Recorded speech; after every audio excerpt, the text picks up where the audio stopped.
Listo. Hace unos días vimos el algoritmo batch y para este algoritmo sirvió de introducción el algoritmo K-means que vimos aquí. En este algoritmo K-means, de lo que se trata es de encontrar K-medias eh, que se van a convertir en representantes de los datos. Vimos que este es un proceso iterativo en el que en cada etapa las medias, las K-medias, reciben a todos los datos que están más cerca de él. Y ya que se asignaron todos los datos a las K-medias, las medias se actualizan utilizando los promedios de los datos que ganaron. Y ese mismo esquema se utiliza en el algoritmo batch del SOM. A diferencia del algoritmo básico, en el algoritmo batch se va a ir pasando cada dato y los datos, y entonces el dato se asigna a la neurona ganadora. En cada neurona vamos a mantener una lista de los datos ganados que se llama conjunto Voronoi. Y entonces cada dato se va agregando al conjunto Voronoi de la neurona ganadora. Una vez que se pasen todos los datos, pues muchas neuronas van a tener, no van a tener datos, algunas van a tener datos, pero aunque no tenga datos una neurona, ella se va a poder actualizar. ¿Por qué? Porque la fórmula de actualización de datos eh, también toma los conjuntos Voronoi de las neuronas vecinas. Esa es la principal, una de las diferencias, pero sí se le puede decir principal diferencia con K-means. En K-means, la media se actualiza solamente con los datos de la media y no considera los datos de otras medias. En cambio, en el algoritmo SOM, vamos a tomar en cuenta las medias de las neuronas vecinas en la malla.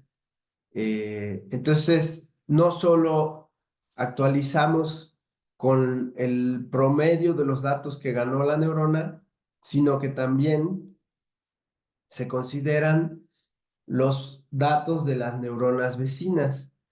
Es claro que no se le debe dar mucho peso a, si estoy actualizando, por ejemplo, una neurona de la esquina inferior izquierda, pues no tiene caso que se le dé mucho peso a una neurona que está del otro lado, en la esquina contraria.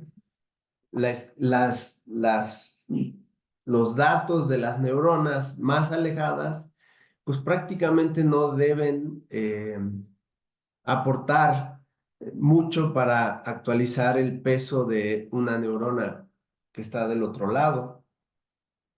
Entonces ahí otra vez la función de vecindad se vuelve importante. Esta función H, que recuerden que se centra en la neurona que se está actualizando. Entonces aquí, por ejemplo, si estamos calculando el nuevo peso de la neurona teta, esta función de vecindad está centrada, es una campana, acuérdense, una campana bidimensional, está centrada en teta y eta es el índice de esta sumatoria. Y si eta es una neurona que está muy lejos, entonces esta H va a ser chiquitita y el Voronoi promedio de la neurona eta casi no va a impactar al peso. Entonces, todos los términos en esta sumatoria que correspondan a neuronas que están alejadas de teta, pues casi no van a aportar en la sumatoria, van a ser términos chiquititos. En cambio, el Voronoi de teta es el que va a pesar más y los Voronois de las neuronas adyacentes van a pesar un poco menos, pero también van a pesar y así. También comentamos que además de utilizar el Voronoi, el centroide del Voronoi, que sería como el promedio de los datos que ganó la neurona, pesamos el término con el número de datos que están en ese Voronoi.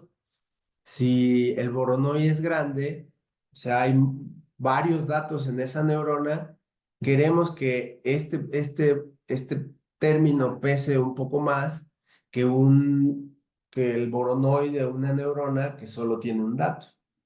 Y por eso está este parámetro aquí también. Bueno, eh, quería hacer este repaso. Está grabado, pero bueno, nunca es malo recordar. El algoritmo batch resulta ser más rápido que el algoritmo básico. El, a diferencia de el algoritmo batch en el perceptrón multicapa. En el perceptrón multicapa es mucho más lento que el algoritmo online, porque allá el paso que se da eh, es chico, como que le tienes que, al pasarle todos los datos a la red neuronal y calcular el gradiente, el pasito que se da es un solo paso en dirección del gradiente, pero como que ahí tienes que recorrer una distancia. Y cuando estás en la versión online, eh, como das un paso con cada dato, aunque el paso sea malo, avanzas mucho. Entonces, la versión eh, online tiene, ese nombre puede tener sentido si consideras que cada vez que recibes un dato, te actualizas. Recibes un dato, te actualizas. Entonces, es como si estuvieran entrenando a la red en vivo online, en línea, que la red neuronal está en línea, está funcionando, y entonces tú le das un dato, ella predice, y si se equivoca, se corrige, ¿no? Entonces, por ahí también se le puede dar sentido al nombre de eh, algoritmo online versus algoritmo batch o por tandas. Pero bueno, regreso, disculpen la digresión. Entonces, el algoritmo batch en el perceptrón multicapa es muy lento y en el SOM es muy rápido. Y ustedes ya se dieron cuenta que los Voronoi, los conjuntos Voronoi asociados a las neuronas hacen que las neuronas se muevan muy rápido hacia los datos que les corresponde. Bueno, ya no les voy a poner videos, esos están, ya los han visto con el doc y conmigo. Estos son los dos algoritmos en pseudocódigo, si los quieren mirar después, adelante. Bueno, vamos a ver ahora cómo se dibujan los mapas. Recuerden que la red neuronal tiene dos capas. Una capa de entrada que sirve para distribuir el dato a todas las neuronas que están en la capa de salida. Y las neuronas de la capa de salida pueden estar en una malla rectangular, como la de la figura de aquí a la izquierda, abajo a la izquierda, o puede ser una malla hexagonal, como la de este mapa grandote. Comentábamos que es mejor utilizar una malla hexagonal porque todas las vecinas adyacentes están a una distancia 1 o a la misma distancia. Es más correcto decirlo así. Mientras que en la malla rectangular, las neuronas adyacentes, solo hay 4 neuronas adyacentes que están a la misma distancia, pero la que está en la diagonal rodeando también a, a cualquier neurona, no está a la misma distancia. Eh, entonces, es más conveniente la hexagonal para construir esta teselación, así es como se le dice. Bueno, entonces las neuronas de la capa de salida que están en esta malla hexagonal ganan datos y entonces lo que podemos hacer es dibujar la etiqueta del dato.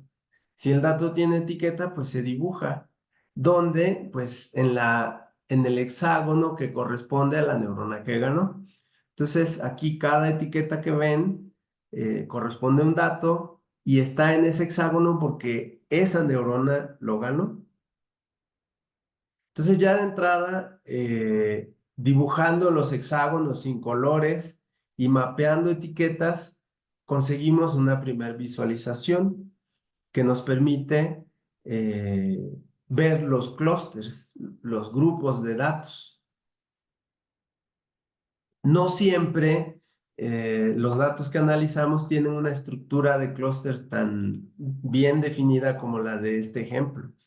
Entonces se necesita, además de las etiquetas, colorear los hexágonos de diferentes maneras, perdón, con diferentes criterios. Entonces lo que vamos a hacer es considerar las propiedades de los datos, perdón, de los hexágonos o neuronas y de los datos que contienen cada una de las neuronas para colorear los hexágonos. Por ejemplo, bueno, los más utilizados, la información más utilizada para generar mapas son el conjunto Voronoi asociado a cada neurona y los componentes de las componentes del vector de pesos. Recuerden que cada neurona tiene asociado un vector de pesos. Entonces podemos ver las entradas de ese vector y en base a esas entradas definir criterios para colorear los hexágonos. Ustedes ya conocen los mapas, hemos estado viendo visualizaciones.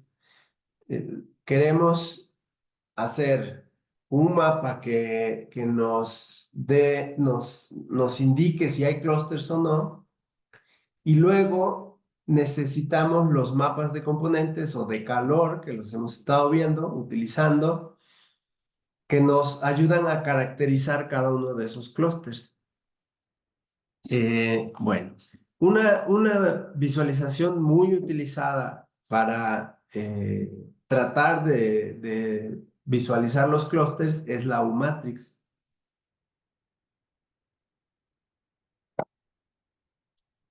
Es la figurita esta que les hemos mostrado siempre, donde las neuronas que no ganan datos se colorean de amarillo y las que ganan datos se ponen rojitas. Entonces las zonas rojas se interpretan como acumulación de datos y las zonas amarillas como ausencia de datos. Eh, Esa es la interpretación, pero ¿cómo se calcula? Bueno, aquí está la formulita. Es muy sencillo. De hecho, aquí lo que me hace falta es una otra imagen. Me voy a regresar, disculpen. Esta imagen. Vean, aquí en la imagen con el recuadro, con el fondo negro, tiene los puntos verdes que son los datos y los puntos rojos y amarillos son las neuronas. Aquí las neuronas ya se colorearon de acuerdo a la U-Matrix. Dije las neuronas, pero realmente son los pesos de las neuronas. Estos son los pesos de las neuronas y acá son hexágonos a la derecha, hexágonos que representan a las neuronas. Entonces, estos pesos corresponden a neuronas de la capa de salida. Y aquí hemos dibujado una línea entre las neuronas que son adyacentes acá en la capa de salida.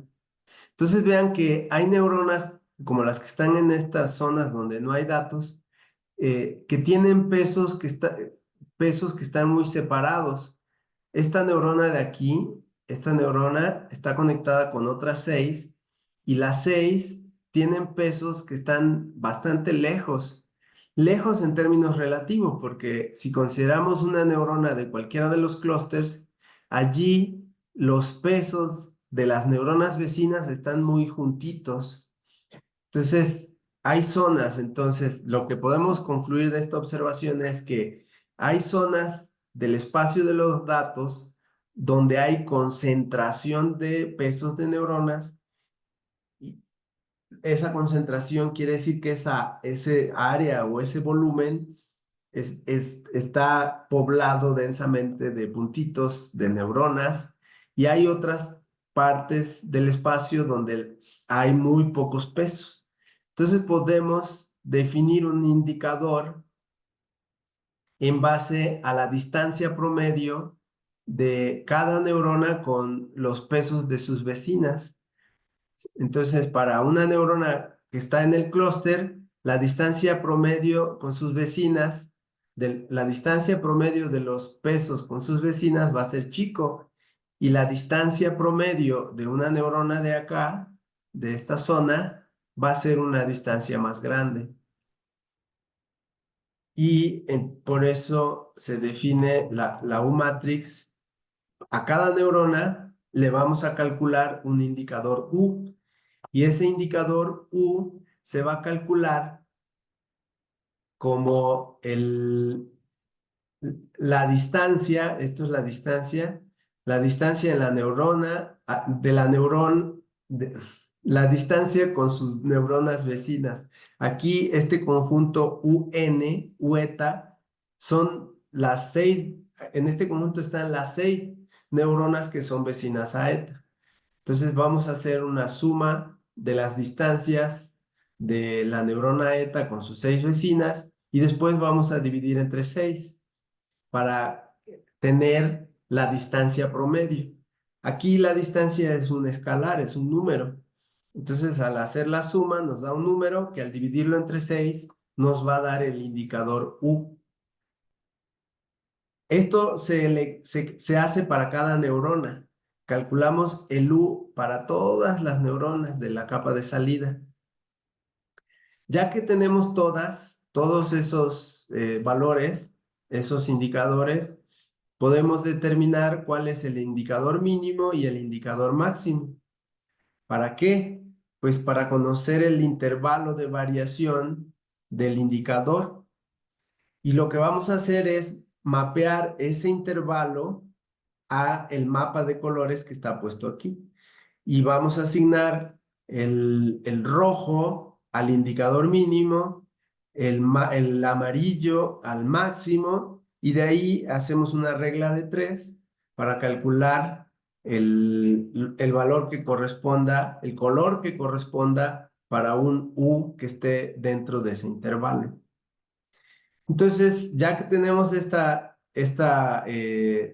formulita, este mapeo, pues agarramos la neurona, vemos cuál es su U y le calculamos el color que le corresponde y lo coloreamos. Y al final, pues me queda algo como esto. ¿Tienen dudas? ¿Está fácil?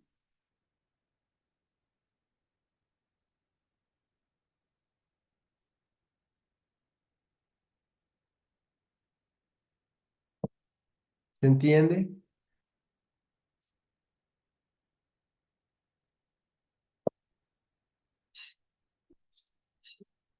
Esta escala puede ser de otro color, no tiene que ser rojo, amarillo. Al principio se usó mucho una escala de grises, porque los artículos donde se reportaban estas investigaciones, pues se imprimían en blanco y negro y, y era muy caro imprimir la revista a colores. Todavía hasta la fecha, cualquier autor que quiera que su artículo se imprima a colores en la revista física, tiene que pagar. Y bueno, los en línea, los artículos que están en línea en las revistas electrónicas, pues ahí no se paga por, por poner imágenes a color. Pero bueno, esto es la U-Matrix. Y vean que efectivamente cuando los datos tienen una estructura de clústeres bien definida, sí, sí, la matriz sí te da una idea de que hay clústeres, grupos de datos y están separados eh, por, eh, por una distancia.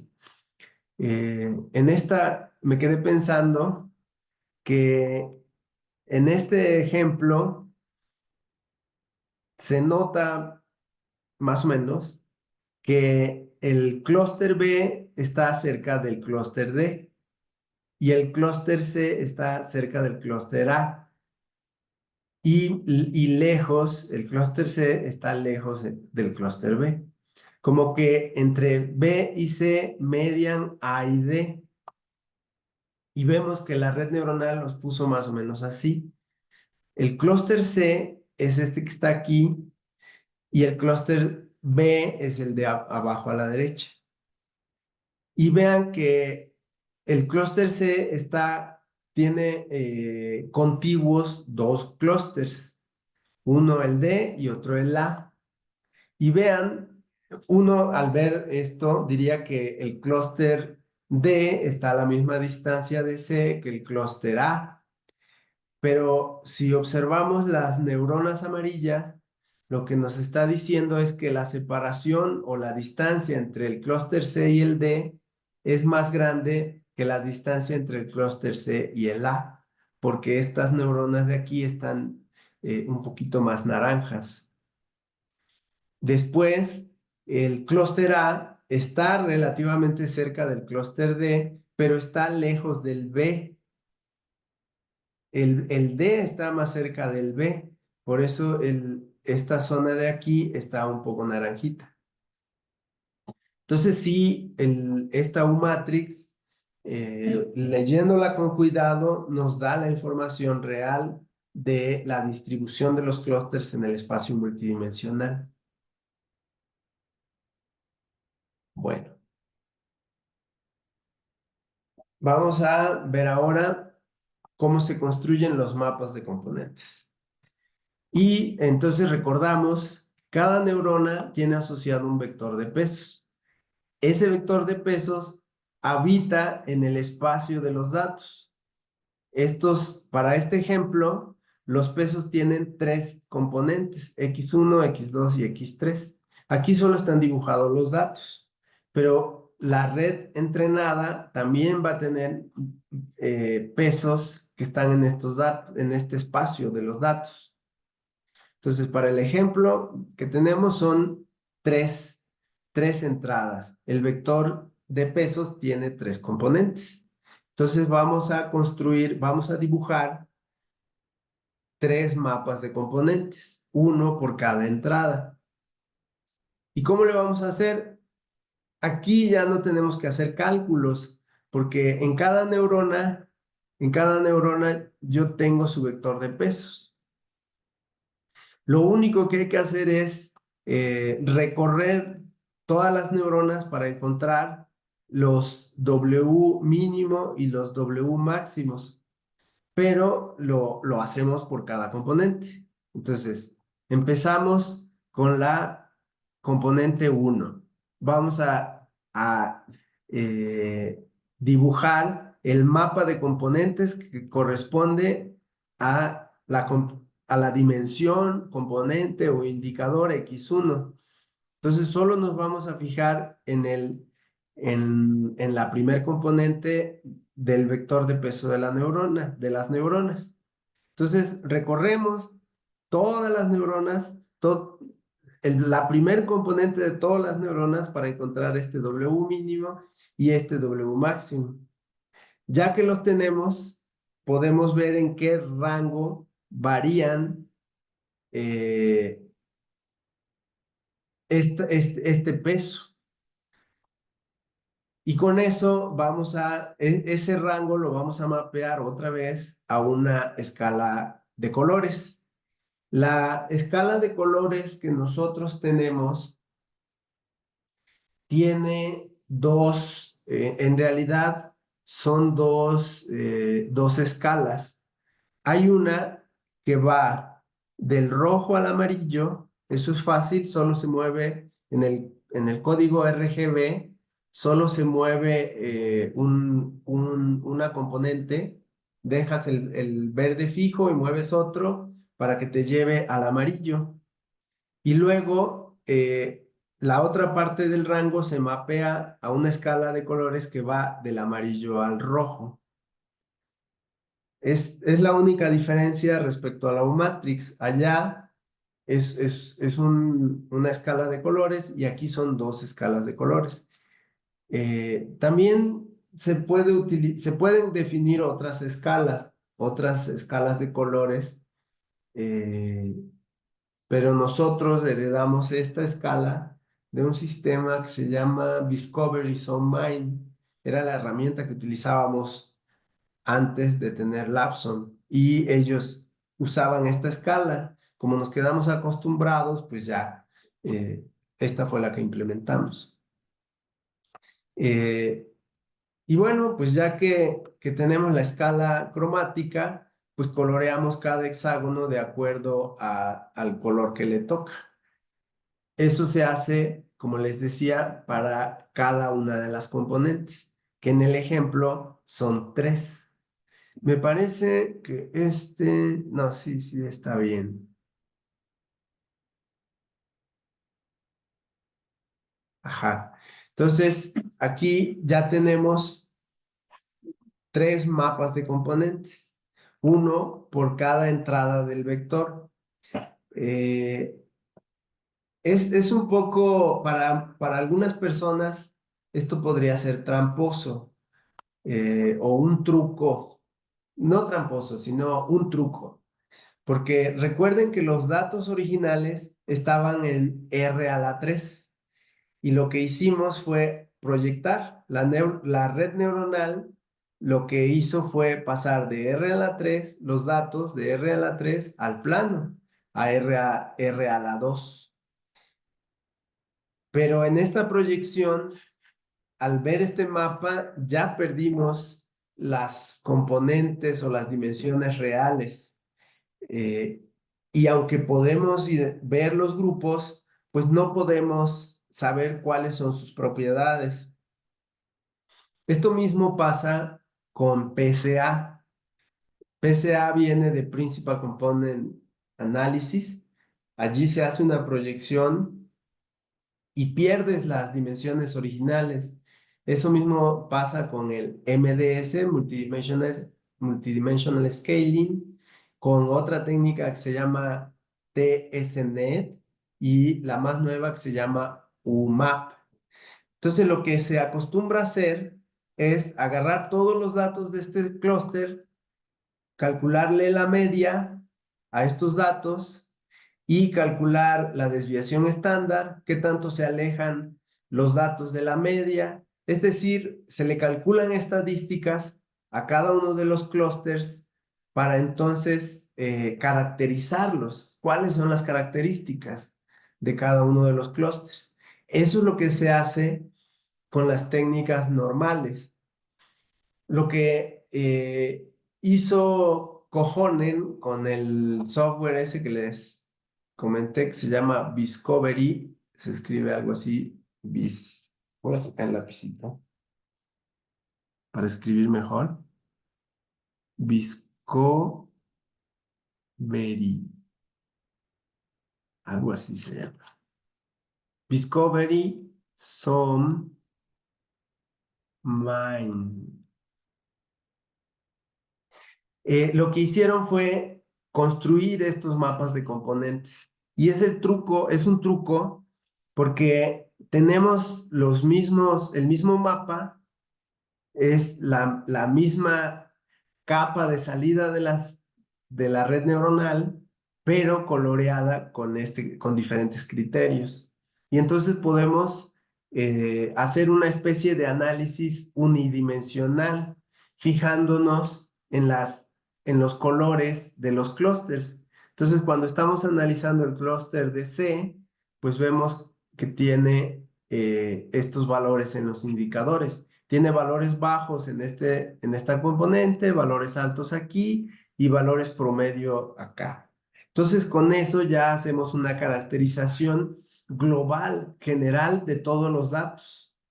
Va a haber diferencias entre esos datos, pero todos ellos como tienen características similares, estas características similares, puedo hablar de un perfil global compartido por todos esos datos.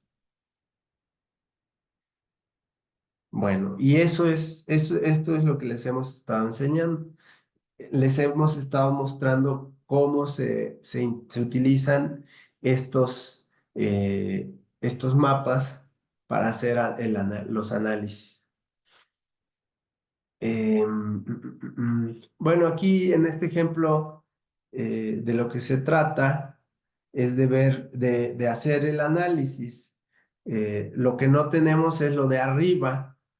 Nosotros, cuando hacemos el análisis, solo tenemos este mapa, U-matrix o un mapa de clustering que vamos a ver más adelante, U-matrix más los mapas de componentes. No contamos con lo de arriba. Entonces, las interpretaciones las tenemos que hacer con estos mapas. De lo que se trata este ejemplo juguete es de que efectivamente podemos analizar las características de los clústeres en los mapas y esas conclusiones que obtenemos corresponden a la realidad, a los datos reales. Eh, entonces, podemos confiar en las conclusiones que estamos sacando. Bueno, a veces, como les decía,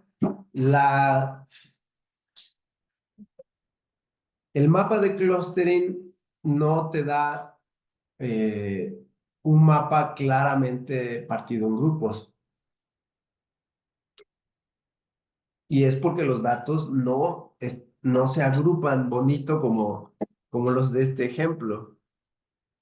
Más bien, la mayor parte de las veces tenemos datos prácticamente distribuidos de manera uniforme y lo que queremos es partirlos. Y aunque se parezcan mucho, sobre todo los datos que están en las fronteras, pues los queremos partir porque así nos conviene. Entonces, cuando los datos están como aquí en este ejemplo de K-means, la U-matrix no te va a decir nada. De hecho, creo que aquí tengo un ejemplo. Miren, estoy haciendo este mapa. Este mapa eh, tiene dos clústeres. Voy a borrar las etiquetas para que se vea mejor.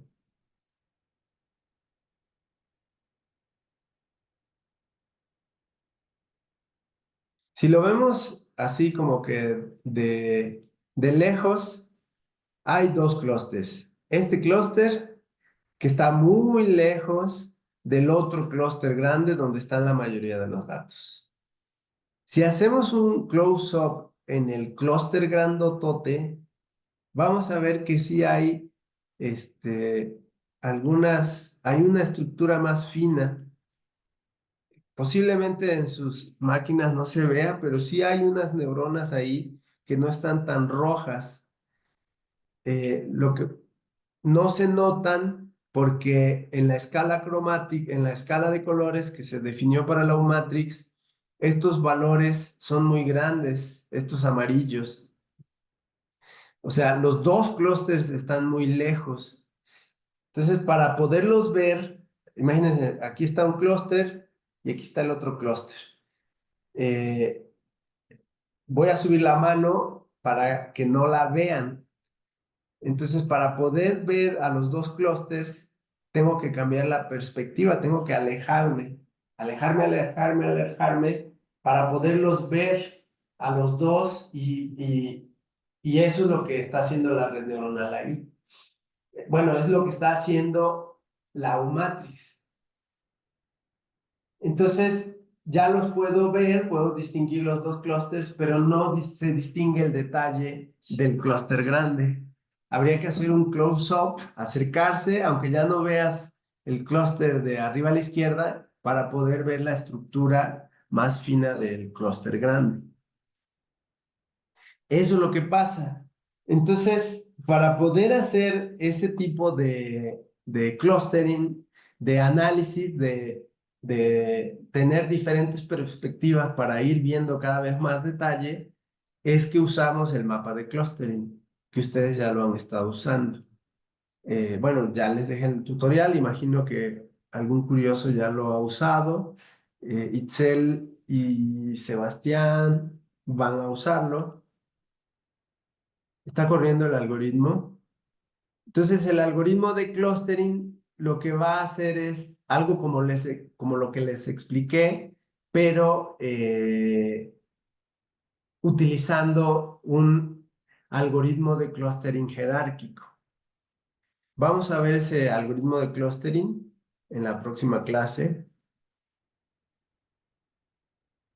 De hecho, debe estar aquí abajito.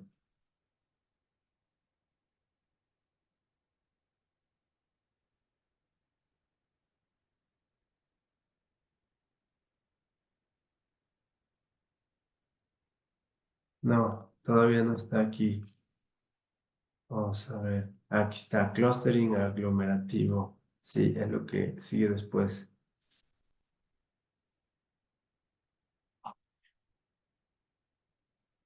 Déjenme regresar al lapso. Uy, se tardó mucho. Ah, es que tiene 30 por 40, 3 por 4, 12. Tiene 1200 neuronas. Está grandecito.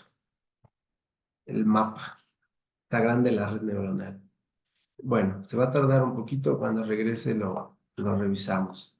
Entonces, como les decía, el algoritmo de clustering lo vamos a utilizar para delimitar bien las zonas de clústeres en los mapas. Eh, Vean que aquí teníamos cuatro clústeres y aplicando un algoritmo de clustering obtenemos este mapa a la derecha. Pero el algoritmo de clustering no lo aplicamos a los datos, sino a los pesos de las neuronas. Y entonces la información de entrada, lo voy a repetir porque es importante, la información de entrada para el algoritmo de clustering son los pesos de las neuronas.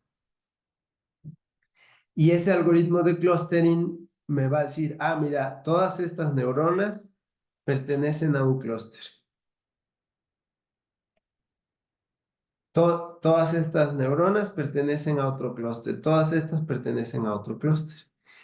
Entonces, lo que voy a hacer es definir un color diferente para cada clúster y voy a colorear todas las neuronas que pertenecen a un clúster del mismo color.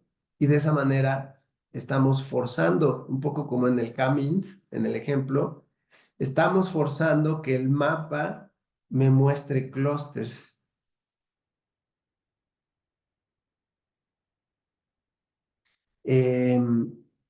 Vean que aquí hay neuronas bueno, eso lo vamos a ver después. Vamos a regresar. Me estaba queriendo adelantar. Bueno, todavía no acaba Lapson.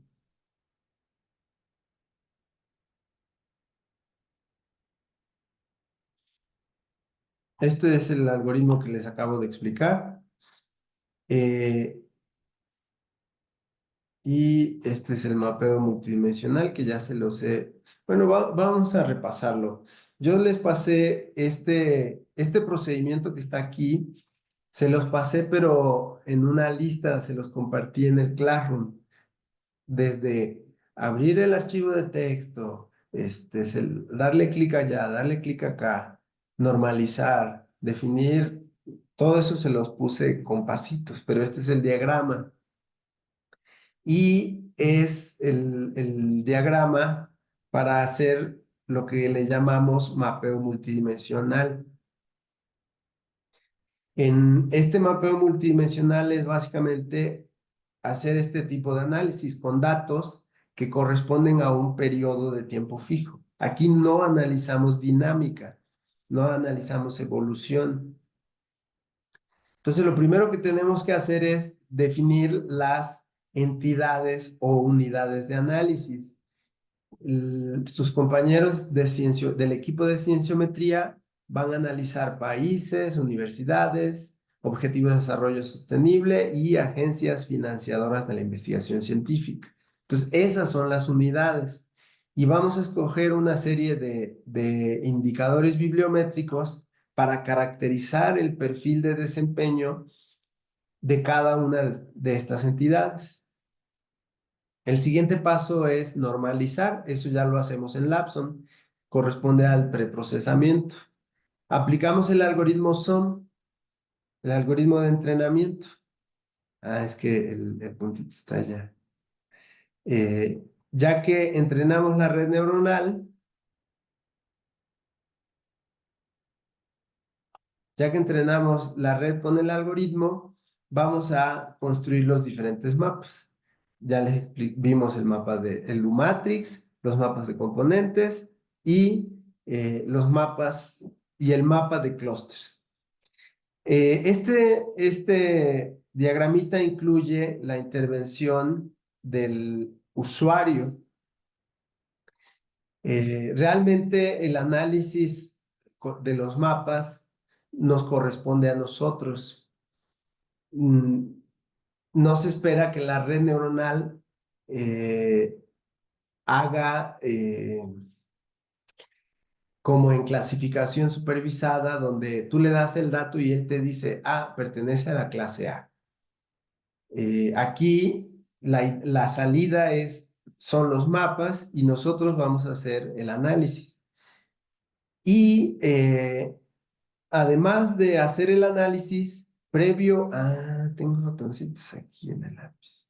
Previo a ya hacer el análisis final, la primera exploración que hacemos es en el mapa de un matrix, en los mapas de componentes y el mapa de clústeres que nos da la red neuronal, que es como este mapa que está aquí. Pero el algoritmo de clustering que corremos es un algoritmo de clustering jerárquico que calcula muchos clusterings y tenemos que decidir, tenemos que escoger el mejor clustering. De acuerdo a las métricas que vimos que están implementadas en Lapson, el mejor clustering es el de 2 clusters. Casi todos coinciden, excepto 2 criterios, no coinciden en que son 2 clústeres. Entonces, aquí hay 2 clústeres, que era lo que veíamos en la U-Matrix. Pero como les decía, no vemos el detalle de lo que está pasando acá. Entonces, podemos agregarle más clústeres para ver un poco más de detalle. Estos clústeres que están apareciendo aquí son los que apenas se veían en la U-Matrix, apenas si se ven. Entonces me puedo guiar con la O-Matrix para descubrir la estructura más fina del clúster grande y también puedo utilizar los mapas de componentes. Los mapas de componentes me van a dar indicios de dónde hay datos que se diferencian de los demás. Y vean que aquí apareció esta mancha en el centro y del lado derecho, en otro mapa de componente, apareció una mancha roja de neuronas a la derecha, que son los clústeres, los nuevos, todavía no lo vemos, vimos este y esta mancha. Son los nuevos clústeres que están apareciendo, ese detalle más fino de la estructura del clúster más grande. Esa es la participación aquí del usuario al estar mirando estos mapas de estos diferentes mapas, diferentes visualizaciones para decidir cuántos clústeres vamos a dejar. ¿cuántos clústeres vamos a dejar que den una buena interpretación de los datos? Me parece que estos son todos los clústeres que debería haber. No hay más, este tiene aquí un poquito amarillo. ¿Sí? Son esos. Y este está sospechoso porque este clúster azul, este, como que no hay en ninguno de los mapas de componentes, me parece que en ninguno hay una mancha roja en esa zona. Ah, no, sí, aquí está. En Molecular Biology and Genetics, hay una mancha roja en ese mapa. Pero en todos los demás mapas se parecen, están verdes. Vamos a desnormalizar. A ver si logramos ver un poco más detalle. Y después de desnormalizar, vamos a usar la escala de pesos para definir las barras cromáticas. Aquí se ve más detalle. Vean, hay unas neuronas amarillitas que corresponden a los... Miren, podría aparecer un clúster a la derecha. Si le doy más, si le pido más clústeres. Bueno, ahorita me está definiendo, me está dando clústeres que corresponden a las neuronas divisorias. Eso lo vamos a analizar la próxima clase. Ahí lo vamos a dejar. Vamos a revisar en la próxima qué pasa con las neuronas que eran divisorias. Todas estas neuronas que están en las zonas donde no hay datos, no queremos que pertenezcan al clúster, porque son neuronas de frontera, de las fronteras entre los clústeres donde no hay datos. Entonces tenemos que ahí nosotros decidir si las quitamos o no las quitamos. Bueno, vamos a dejarlo ahí.